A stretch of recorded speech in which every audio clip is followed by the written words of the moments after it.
Come and listen to my story about a man named Jed. A poor mountaineer barely kept his family fed. And then one day he was shooting at some food, and up to the ground come a bubbling crude oil, that is, black gold, Texas tea. Well, the first thing you know, old Jed's a millionaire. The kinfolk said, Jed, move away from there. Said, California is the place you ought to be. So they loaded up the truck and they moved to Beverly Hills, that is, swimming pools, movie stars. The Beverly Hillbillies.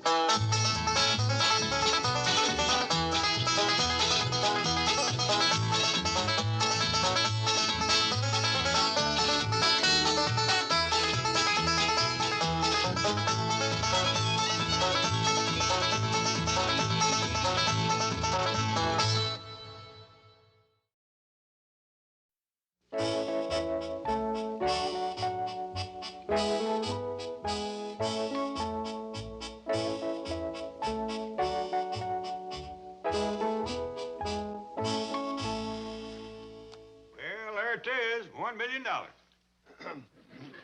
Dean Emerson, on behalf of Mr. Clampett, I am pleased to present this check to my old alma mater. Thank you, Mr. Drysdale. And you, Mr. Clampett. Thank you. And now, the college has a surprise for you, an honorary degree. A what? Here you are, Mr. Clampett. Oh, shucks, I don't want nothing. Now, we insist. Do I have to wear it? Couldn't I just put it in a sack and take it home? Oh, it's not to take home. You wear this when you receive your degree. Yes, there are 3,000 students waiting to hear your acceptance speech. Speech? Mr. Clampett isn't much for speech-making, Dean. No, couldn't I just say thanks and let it go at that? No, indeed. You have an inspirational success story for those young people. I think just a simple thank you would be best. Nonsense. We all want to hear the inspiring story of how Mr. Clampett made his fortune. Well, I could tell him that. It's short. You see, Granny was honing for some gopher gravy. I went down to the slough to shoot one. But just as I cut loose, that little varmint skedaddled. And oil come a-oozing out of that slough just like sorghum out of a leaky hog trough. And that's how I made my fortune. Perhaps a simple thank you would be best. Hey, Granny! Look, I'm here. Uncle Jed's got his picture in the morning paper. Right on the front page. Well, I'll be swished. Ha! That must have been some party. Party? To get your Uncle Jed to wear that nightshirt and put a lampshade on his head. Well, it's about time he was having a little fun. Granny, that there ain't no funning outfit. That's a graduating from college outfit. Yeah, Uncle Jed's done been made a doctor. The doctor. Yeah, looky right here. It says, millionaire honor. J.D. Clampett receives doctor's degree. And then it goes on to say, on account of his service to humanity and generosity and many other kind deeds, that there Greeley College done went and made him a doctor. Yeah, and this here's a certificate that they give him. J.D. Clampett. Doctor of Humanities. Oh, that means everybody. Why, them darn fool crazy mixed up college kids, they made a mistake. Well, what do you mean? I've been doctoring over 50 years, and they give the certificate to Jed. Oh, but you ain't been to college, Granny, and you got to go to college to be a real doctor. Yeah, like Pa done yesterday. He only went to college for a half hour. Well, that don't make no difference.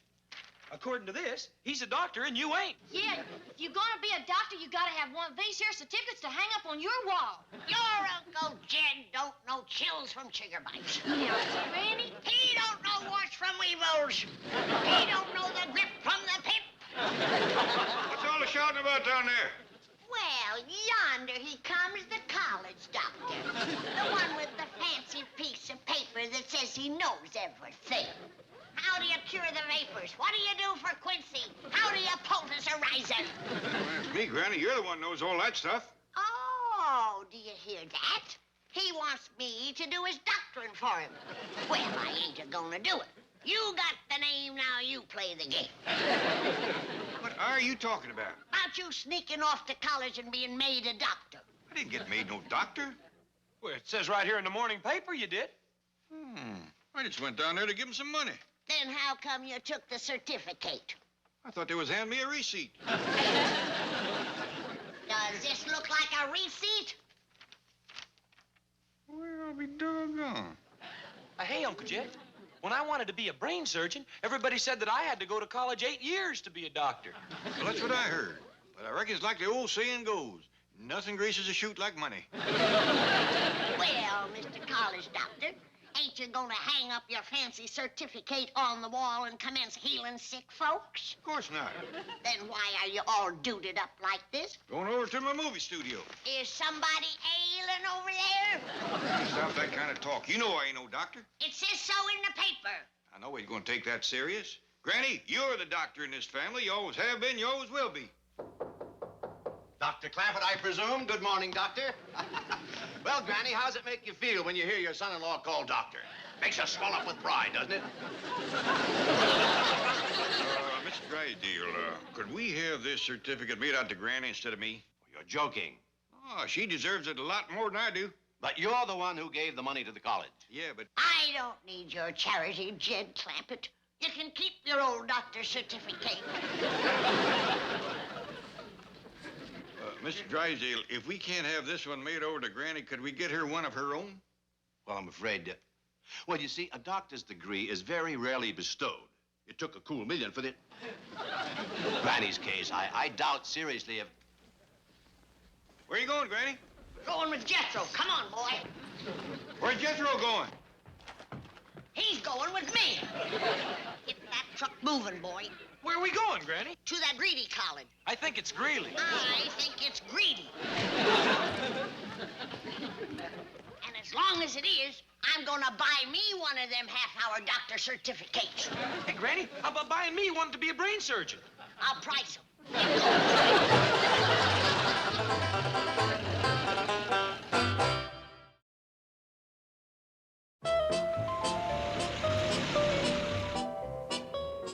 And now, coming up on your right, in a few moments, will be the home of Mr. J.D. Clampett, the man who owns Mammoth Picture Studios. And then He we're going owns to... a movie studio? That's right. And then Well, can't we stop for a moment? Maybe we'll see him. Well, I can pull up at the gate. He might be out in the yard. Now, dear, if we should see Mr. Clampett, you know what to do. Oh, thank goodness we brought your tap shoes. Watch me for tempo and remember the signals. Now, this is a cartwheel and this is a backflip.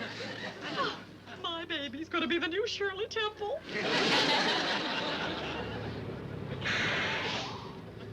There it is, lady. Oh, well, can't we drive in?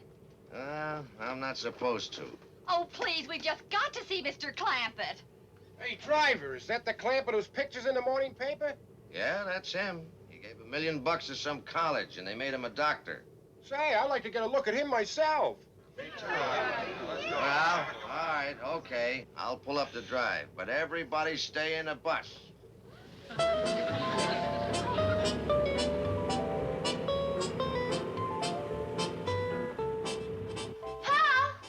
Granny and Jethro come back?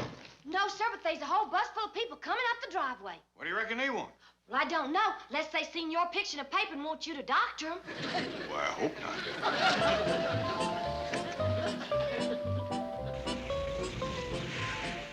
Morning, folks. Y'all here to see Dr. Clampett? Hey, that's you. Your picture's in the newspaper. You've got to see my little girl. Let me right there.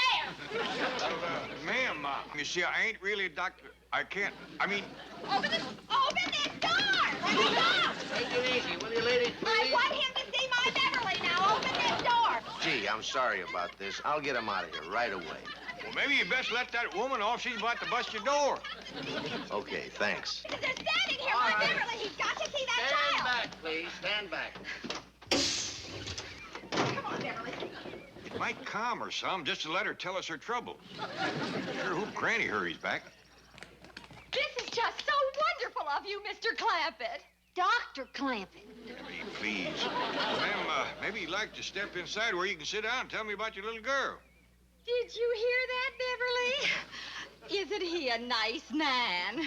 But we love you. Just step inside. Pa, they don't look like there's nothing bad wrong with that little girl. I hope not, but you never know.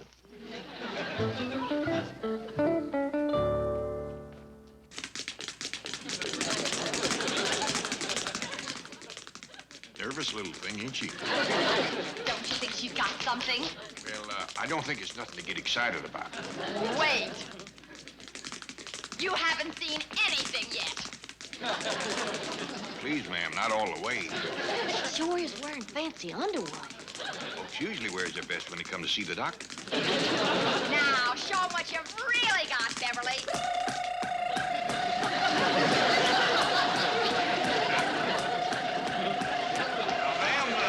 Please, ma'am, control yourself. That little girl's gonna be all right.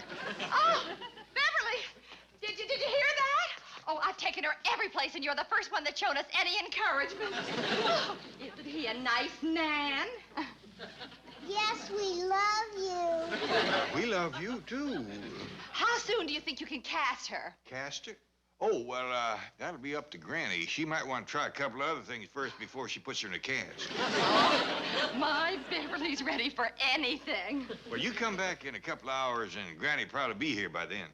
Oh, bless you. Come along, Beverly. Oh, ma'am, don't you want to put her clothes on? Well, I can do that on the bus. I just can't wait to tell everyone at the Hollywood Vaudeville Club what you're doing for Beverly. They all call her Little Tappy Toe. Ain't that cruel, teasing that poor little young'un about her nervous feet? I sure do hope Granny can help her. Her ma could use a little of Granny's nerve tonic, too. And blue blazes could that little woman be.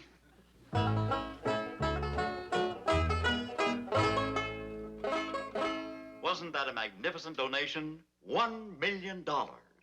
Now we can afford to pay some decent salaries. Get some real football players. Now listen, I want you to comb that alumni list again. Let's see if we can't come up with a few more of those really big ones. Are you the goomer that gives away doctor certificates? What? Yep, it's you. I'll take one. No, wait a minute. Now, if you're worried about the chute getting greased, I got the hog fat right here. I'll call you back. I think one of the fraternities is trying to pull a prank on me. $6.12 there, right? Right. I'll take my doctor's certificate. For $6.12. And if there's enough left over, I'll take one for brain surgeon, too.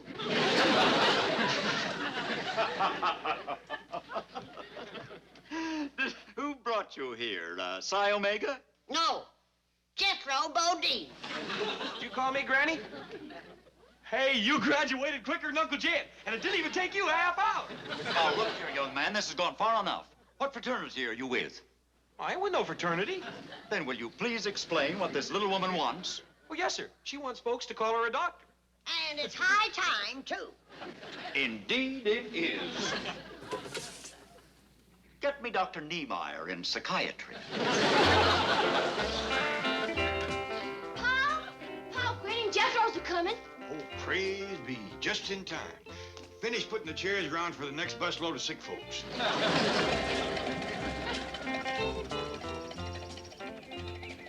Granny, I'm so glad to see you, I ain't even going to ask you where you been. I wouldn't tell you if you did ask. I'll tell you where we've been. You speak when you're spoke to. Jethro, park the truck out of the way. I've been spoke to, Granny. We've been down at the... Do as you're told. Now get this truck out of here. You get your certificate hogging hands off of me, Dr. Clampett. Granny, like I told you before, you're the doctor, not me. Why, I had to turn away a whole busload of sick folks because you wasn't here. Why didn't you show him your picture in the paper? Maybe that would have cured him. There was a little girl here would have tore your heart out. Poor little thing had a nervous tick in her foot. Couldn't stop tapping it. She had wore out so many pairs of shoes her ma had to put iron plates on them. She's coming back and bring some other. Well, heaven help him, 'cause I ain't gonna. Granny, I'll get that college to make you a doctor if it takes every cent I got. They offered to make me one. Even give me a test. They did? Asked me the craziest darn fool questions you ever did hear. Had me putting pegs in holes and looking at spilt ink. But I passed it. Good for you. That's what I thought. Until they put me in that white doctor's coat. The crazy darn fool thing had sleeves that tied in the back. That don't make no sense at all. If Jethro hadn't been there to rip it off of me, I'd still be trying to get out of it.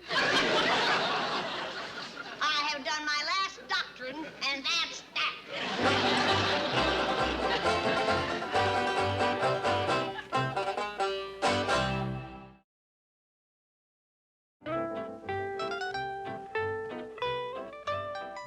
Hi, Granny. What's this get-up supposed to be? Well, this here's a nurse's outfit. Jethro and me's gonna help Pa take care of sick folks. Jethro and you help Jed? Why did the three of you put together couldn't take a wart off a dill pickle? Well, Granny, Jethro's been watching them hospital shows on TV, and he knows all about doctors and nurses and everything. Well, me and him went over to Pa's movie studio. We got all the stuff to make the parlor into a real doctor's office. Hey, Jethro! Nurse, don't you never whistle and yell, "Hey, Jethro," at me. You're supposed to say, "Calling Dr. Bodine," like they do on television. Dr. Bodine. Yes, ma'am, Granny. He's Dr. Clampett's brilliant young assistant. Him? Why, he was 6 years old before he could feed himself. He's so dumb he thinks a mustard plaster is something to put on a hot dog. Beautiful, Granny. Brilliant young assistants is generally mean and surly. Nurse, clear this ward. Get ready for the patients. Sorry, Granny. You'll have to leave. You couldn't pay me to stay here. I don't want to be within 10 miles of this place. Someone comes in with a broken leg, that nut will shoot him. And I don't want to be here to see it. I'll go out and fetch Dr. Clampett.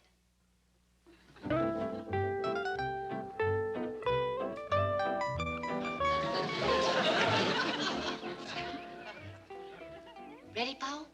Is Granny taking the bait yet? She says she ain't gonna stay around. She says she don't want to see what's gonna happen. She's taking the bait.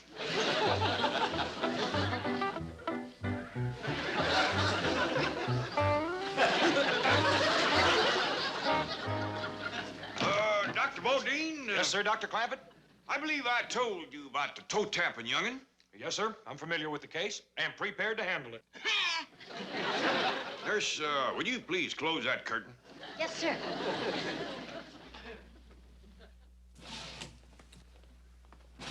Well, now, Dr. Bodine, supposing something like that was to happen to our nurse here, just what would you do? Well, first off, I'd check her nerves. Them's my specialty.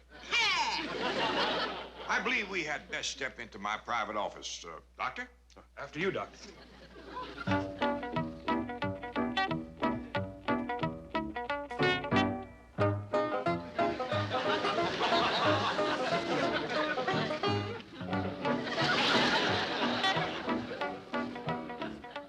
Now then, Dr. Bodine, I believe you said you was going to examine this girl's nerves.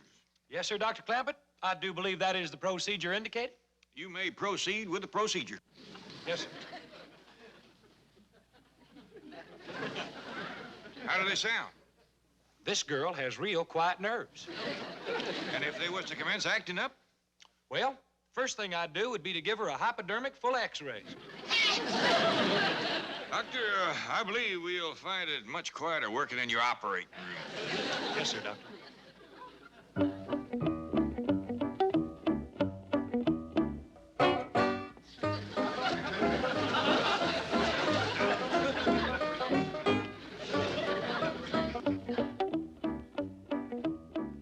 Now then, Dr. Bodine, supposing that x-rays don't quieten her nerves. Then I'll just have to yank them rascals out. If that don't do it? Then I'll just have to remove what they call the entire skeletal structure. Oh, if that's that little girl, you might as well bring her right on in here to the operating room and letting young Dr. Bodine go right to work on her. Yes, sir, Dr. Clampett.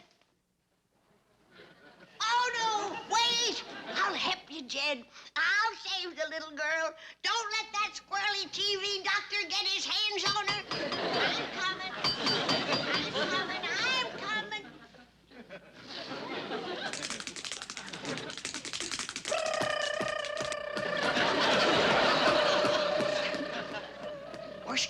nervous flip-flops I ever did see. Oh, you pretty little darling. Don't you worry, Granny's here. Granny's gonna help you. Oh, thank you, Granny. Glad to do it. Come on in here. No, I better take her upstairs to my room. Oh, there are some others outside from the Hollywood Vaudeville Club. May I tell them to come in? Have them come in and wait. I'll get to them as quick as I can. Come on in, everybody!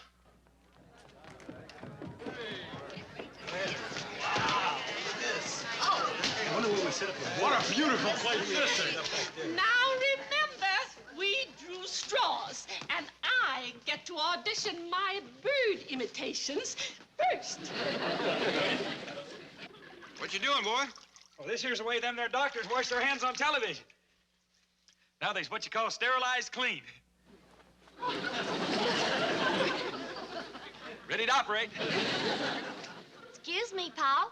First patient's waiting to see you. Ain't Granny down there yet? No, sir. Well, I'll talk to him.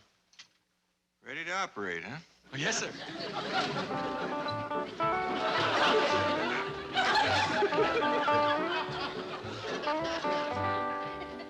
Howdy, ma'am. What seems to be your trouble?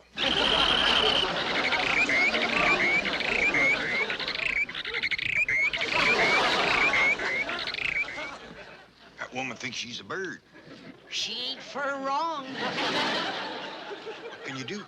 Well, I ain't no bird doctor, but I can give her some breadcrumbs and straw and make her comfortable. How's the little girl? Just fine. But it took 2 doses of nerve tonic to get her ma to bed. Well, come on, give me your wing. Pitiful, pitiful. Here's the next one, Paul. Oh, howdy. Granny will be right back. Maybe you'd like to tell me what ails you. Sometimes makes you feel a lot better just to talk about it. Uh-oh. I can tell you right off that we got to change what you eat. You'll feel a heap better right away. Paul, come quick. What's the matter, Ellie? There's a woman waiting to see Granny, and she's stripped down to her fancy underwear. A growed woman? Yes, sir. And it's got her husband just raging mad. Now, don't eat no more till I get... Don't eat no more till I get back.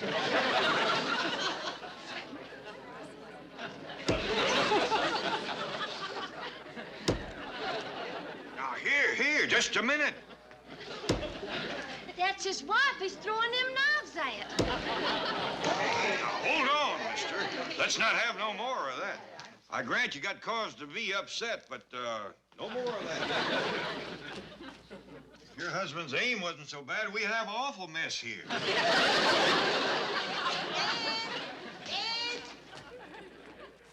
Jed! Worst case of heartburn I ever did see. It's what he eats, Granny. Jethro! You're supposed to say calling Dr. Bodine. Never mind. Take that man to the kitchen. Give him some baking soda and buttermilk. Be sure and get the jug with the buttermilk. You give him some of Granny's corn squeezins and he'll hiccup this house to a cinder. Yes, sir. Paul, that rascal's after his wife again. No. Yeah, he's fixing to saw her in two. Now, Big Jed, I ain't got that many bandages. Enough is enough. Now, don't you worry, ma'am. Stop that sawing. Granted, she showed her legs, but that's no call to cut them off. Get a load of this.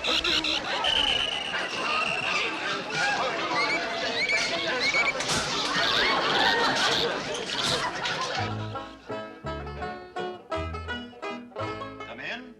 Mr. Dean, could I see you for a minute? Mr. Clampett, what an honor and a pleasure. Yeah, thank you. Mr. Dean, I'm afraid I'm going to have to give you back this certificate.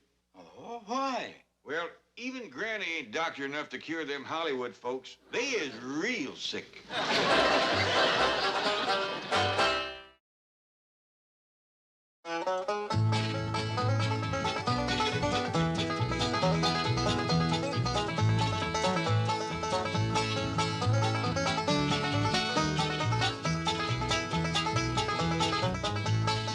it's time to say goodbye to Jed and all his kin. They would like to thank you folks for kindly dropping in. You're all invited back next week to this locality to have a heaping helping of their hospitality. Hillbilly, that is. Set a spell. Take your shoes off. Y'all come back now. Here? This has been a Filmways presentation.